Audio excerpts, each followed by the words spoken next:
се поставя въпроса по какъв път ще тръгне света, по Божия или по сатанинския или така наречения модел на издевателство над народите. Защото това имаме днес, господа и дами, братя българи и сестри.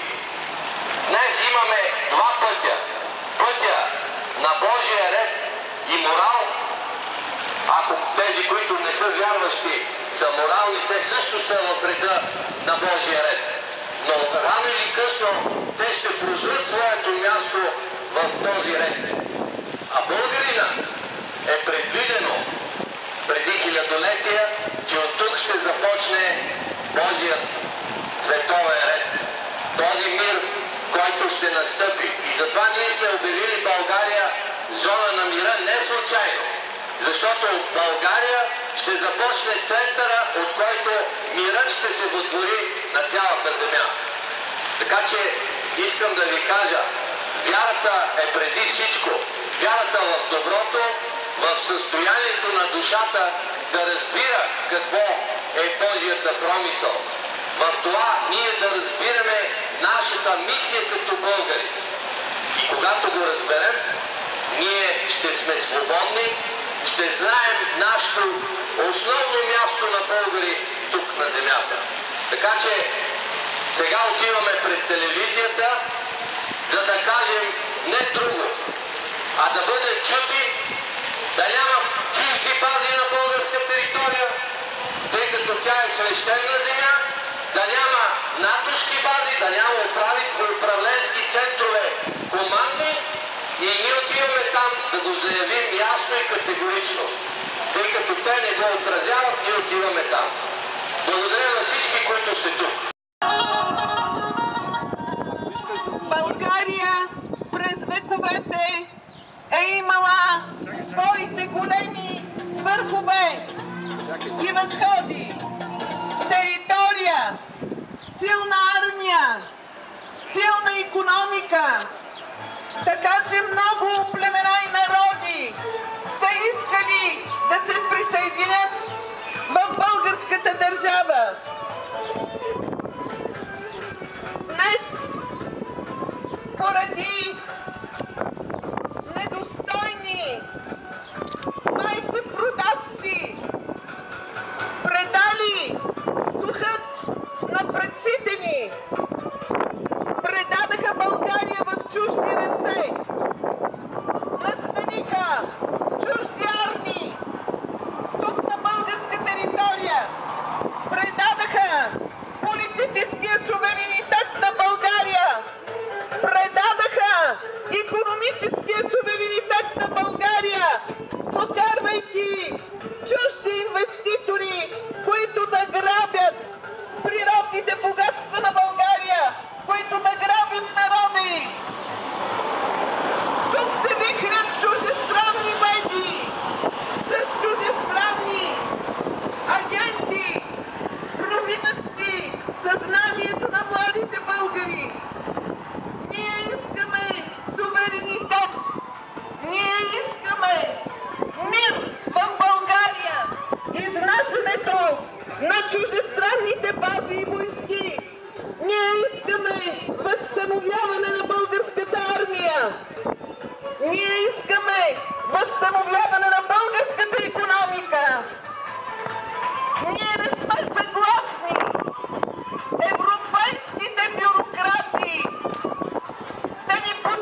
събира Г7, за да взима решение за подчиняване на европейските народи на трансатлантическото споразумение.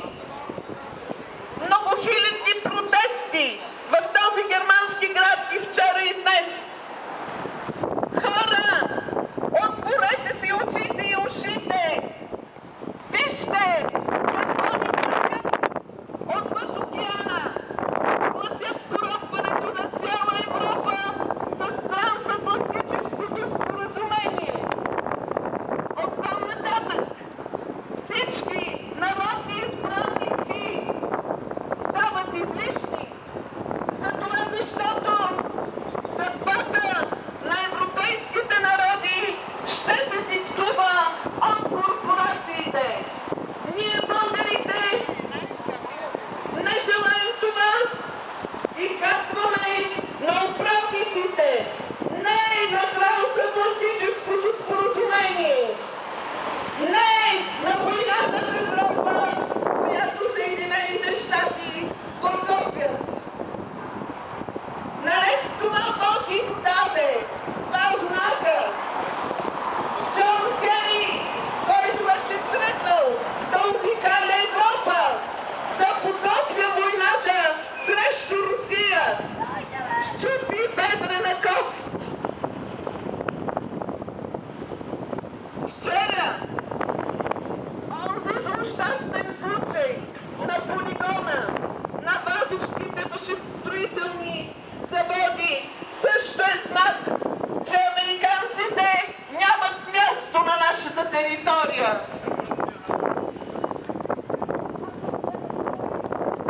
Всяка суверенна държава без натиск отвън може да осигури добър живот, добро благосъстояние на своя народ. Затова, защото богатствата по икономически и финансови схеми, чрез манипулации, машинации се измъква от народите в ръцете на 1% от земното човечество. Тези хора са загубили човешкият си вид, те са загубили човешката си същност, а може би и никога не са я имали. Лошото е, че се намират у нас, а и в европейските държави, хора, които са готови да им служат. Само и само да имат лукса и удобството на телесата и за този лукс, продавайки своята душа. Не на трансатлантическото споразумение, не на решенията на Г7, не на решенията на Билдерберг. Всичко трябва да е на светло. Трябва да бъде разрушена тази финансово-икономическа глобална система, която цели единствено и само печалба. Нова стопанска система в света, в чието фокус да е човекът.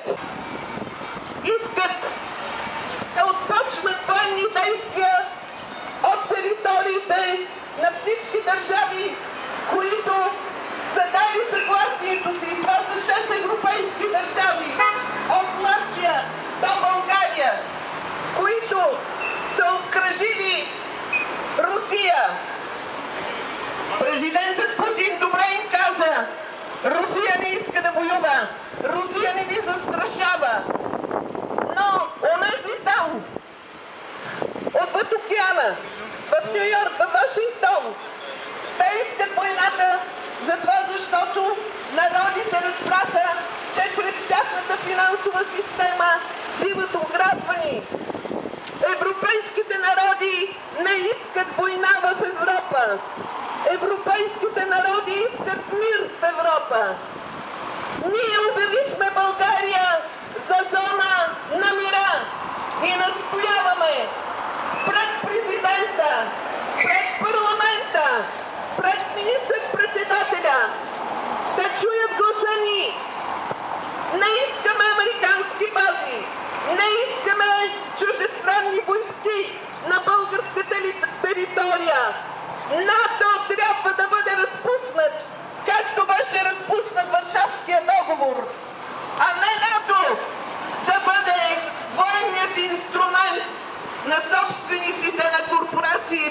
Българи!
We want peace in Europe.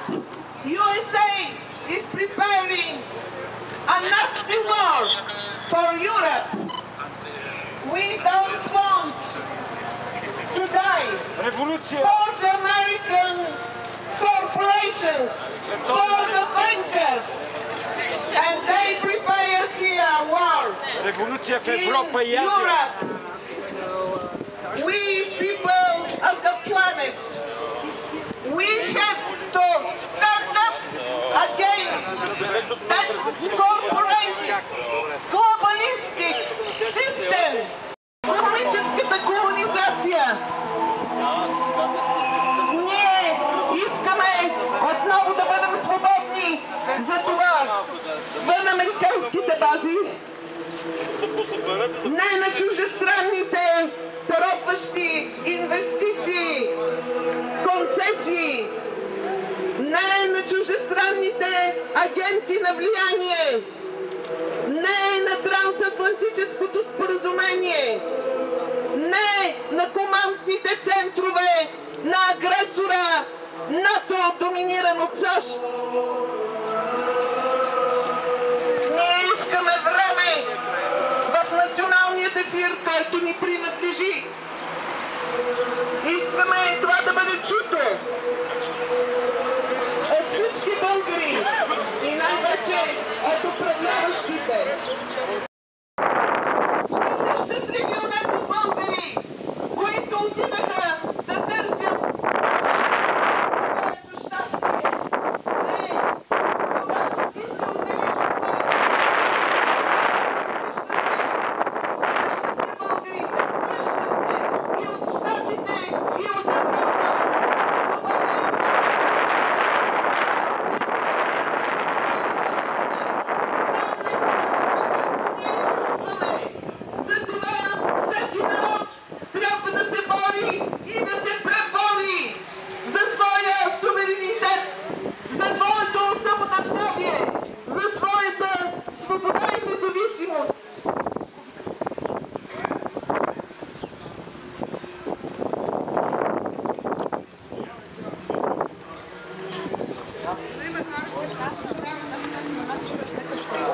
млади хора, четете! Науката е слънце, което в душите грее. Народността не чезне там, дето знанието живее. И ще ви кажа, най-добре можем да живеем единствено и само в България, но трябва да се преборим срещу поробителите на България. Затова трябва отново да възстановим нашия суверенитет, политически, не от Вашингтон да ни командват управниците, икономически ние сами да създадем нашата икономика.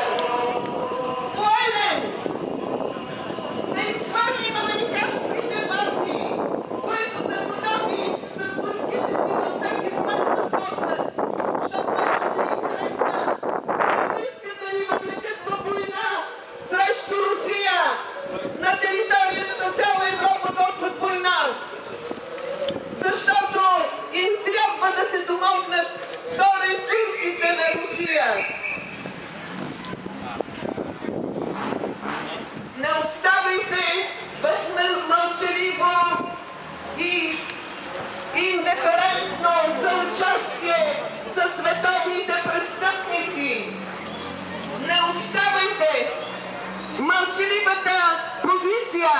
Неутралната позиция е съучастие. Не трябва да допускаме война на територията на Европа. Не трябва да допускаме от българска територия да започнат войни. Не трябва да допускаме повече български войници да връзват чужди интереси, както беше в Перпала. Не трябва да си даваме въздушното пространство за нападение на други народи, както го направи Надежда Михайлова, Иван Костов и Петър Стоянов, за да бомбардира съседен народ, за да унищожават православни църкви. Събуди се, народе! Стоейки безучастно, ти съучастваш в престъпленията. Тук на Балканите. Това също е знак, както и провалената обиколка на Джон Кери за подготвената война в Европа. Не искаме война, не искаме въвличането в война, не искаме използването на българската територия за водене на война към други държави.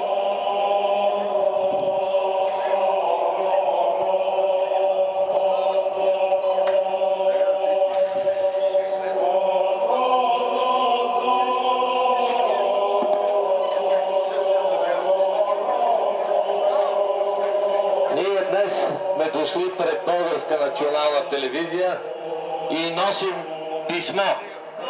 Днеска Мадлен Кирчева ще го прочете и ще го внесем в БНТ. То е внесено, но не символично ще го внесем. Ето, Мадлен.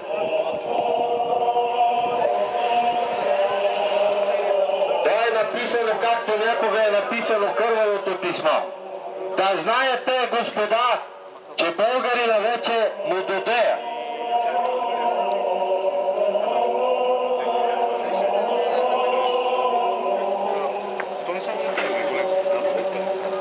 Писмото е до госпожа Вяра Анкова.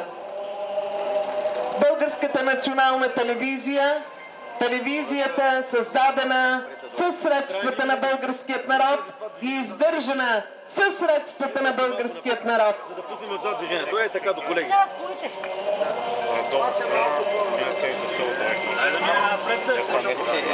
Там напред, тук до тук.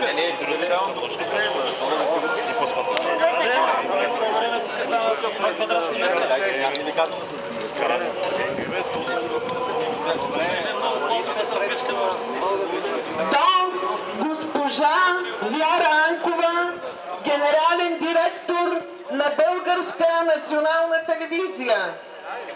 Госпожо Анкова, гражданска инициатива за суверенитет на България и държавите по света в продължение на 4 месеца организира и провежда митинг-шествия за мир съвместно с Българският антифашистски съюз и с други организации. Тези събития не бяха отразявани от Българската национална телевизия. За разрешаването на огромните проблеми пред българският народ, застрашаващи съществуването му и това на държавата ни, многобройни организации и граждани търсят, предлагат и изискват решения, но техният глас, гласът на суверена, не звучи в националния ефир. Политическите партии, претендиращи да ни представляват, пребивават в орбитата на друга планета и нямат чувствителност, представа и мисъл за волята на народа ни. Затова и той, народът ни, отказа да ги легитимира като свои избранници в парламентарните избори на 5 октомври 2014 година. А без подкрепата на народа, всеки и всички са обречени, независимо от социалното или имущественото им положение. За преодоляването на космическата дистанция между управляващи и управлявани е необходимо да прозвучи гласът на суверена.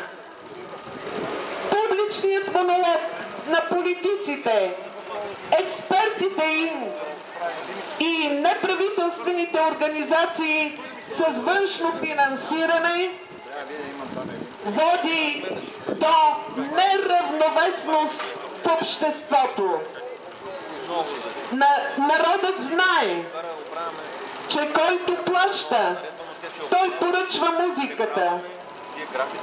Затова ние, гражданите, активно отстояващи съществуването и в бъдеще на български народ и държава, настояваме да ни се предостави ефирно време в Българската национална телевизия от 90 до 120 минути един път седмично, в което думата да има народът. Такава практика вече съществува в Германия с ежедневни предавания в, не знам как да я кажа телевизията, ZDF, Süddeutsche телевизия. Госпожо Анкова, нашите искания са в най-кратко време в съботната програма на канал 1 на БНТ да започне излъчването на живо на предаването "Говори суверенът" във времевия отрязък между 10 и 12 часа. В това предаване по представен от нас график и списък да имат думата граждански инициативи, организации и граждани, които не се финансират от чуждестранни фондации, организации и фондове. Неправителствените организации с външно финансиране присъстват неограничено в ефира на доминиращите частни медии. При излъчване на предаването да бъде осигурен превод за зрителите с увреден слух. Това е първото искане, има още две по-кратки. Искаме от Българската национална телевизия по-обхватно информиране за събитията по света и у нас, които съдбовно засягат народа ни. Искаме публичност и участие в заседанията на управителния съвет на Българската национална телевизия. Там член на управителния съвет е Гергана Паси, един от членовете. За контакт с гражданските организации, инициативи и граждани сме посочили Мадлен Кирчева с адрес и Огнян Пелов с адрес. Към това писмо, в общо писмо ще се присъединят всички онези организации, не само от София, но и от страната, които работят по създадените ни проблеми на нас, на българският народ, които са търсили и намерили решение.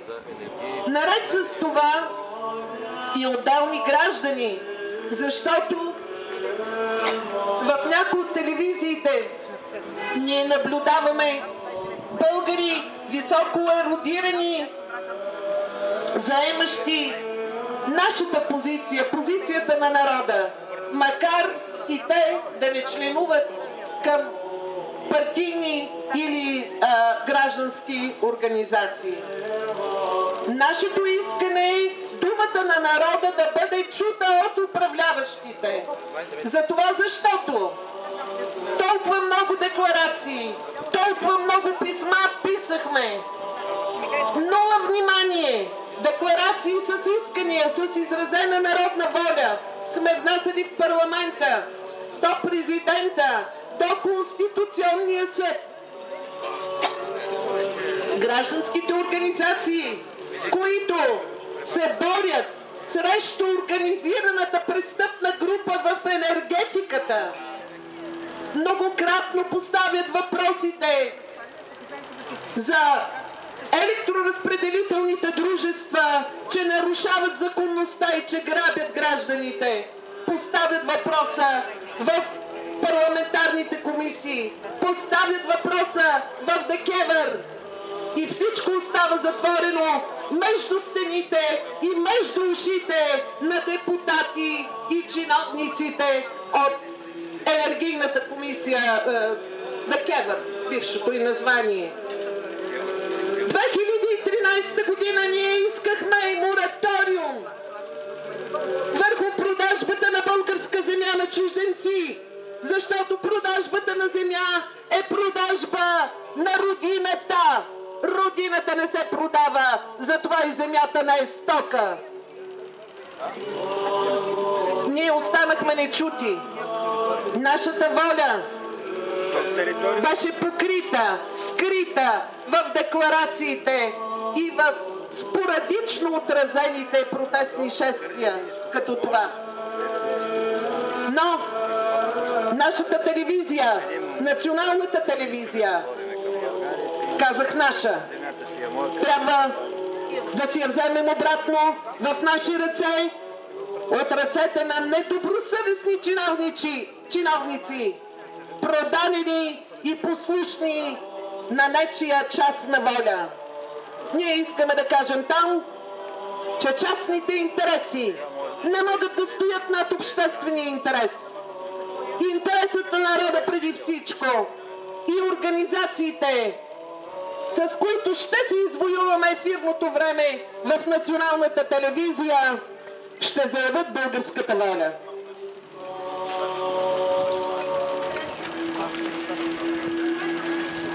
Братя, българи и сестри, днес сме дошли тук да кажем нашето не на чуждите бази в България.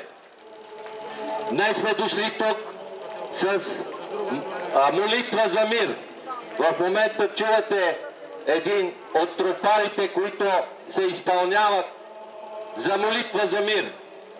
Така че тези господа, които не чуват тези наши въжделени и молитва за мир, работят срещу Бог и българският народ.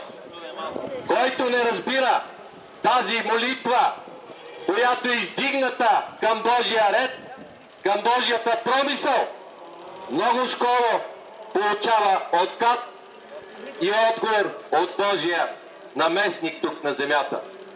Така че, братя, българи и сестри, не се страхувайте. Дайте воля на своята сила, морал и чест. Не позволявайте други да ви водят. Така че нашия суверенитет и суверенитета на държавите по света ние ще го отстояваме в името на доброто, на Божията промисъл, на всичко, което е добро за майката земя по Божия ред. Благодаря за това, което вие сте тук от различни формации, леви, десни и така нататък. Вие разбирате какво значи мир. Вие разбирате ролята на България в този момент. И въпреки пека, който в момента ви пече, сте тук. Благодаря ви. Братя българи, политическата мафия 26 години води война за ограбване, разрухано служение на България. Ето преди няколко дена те отказаха да гласуват и закон за отнемане правото за производството на бандитски фирми на злато, откъдето ние може да забогатеем. заявяват 70% ще бягат чужбина. Не може повече това да продължава. Затова ние трябва да се борим. И тук заедно трябва да разбере полицията. Заедно трябва да откажим парламента и да им наложим да гласуват закони, които са повеля на българския народ. Промяна стъпка по стъпка на закона за отбрана. На Байо Телев искам да кажа следното.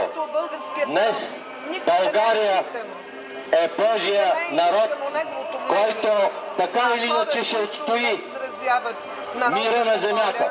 Това е предвидено от всички пророци. Хилядолетният ред ще бъде възтържествуван на цялата земя. Така че вярвайте, братя българи, това ще бъде. Бог е с нас, братя българи! Заплащани, заплати, оборудване и така нататък. Всичко това се купува със средствата на българският народ. Би трябвало да имаме право на думата. Частните медии изразяват политиката на собственика на медиите.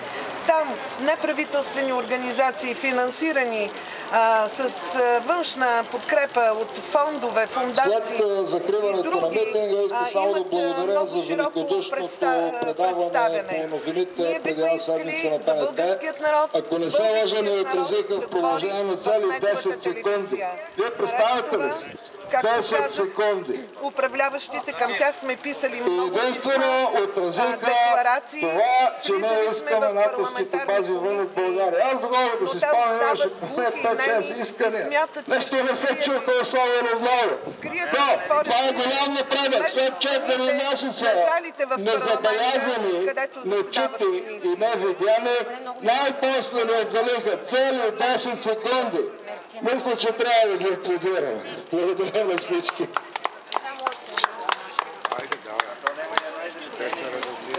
Започнал през февруари, защо решите да го подкрепите? На 8 февруари беше първия протест, защото смятам, че правителството ни не води суверенна политика. Доказателство за това е целият десант от американски високопоставени личности. Тези военни бази, които са естествено по договор като членове на пакта, ние нямаме никакви дивиденти от тях, в смисъл такъв, че те използват нашите бази без да се заплаща за това нито една стотинка. Освен това, доколкото имам информация, има и разпратени призовки за мобилизация, което по същия начин аз не зная дали някъде другаде има армия, която да се управлява от чужди офицери.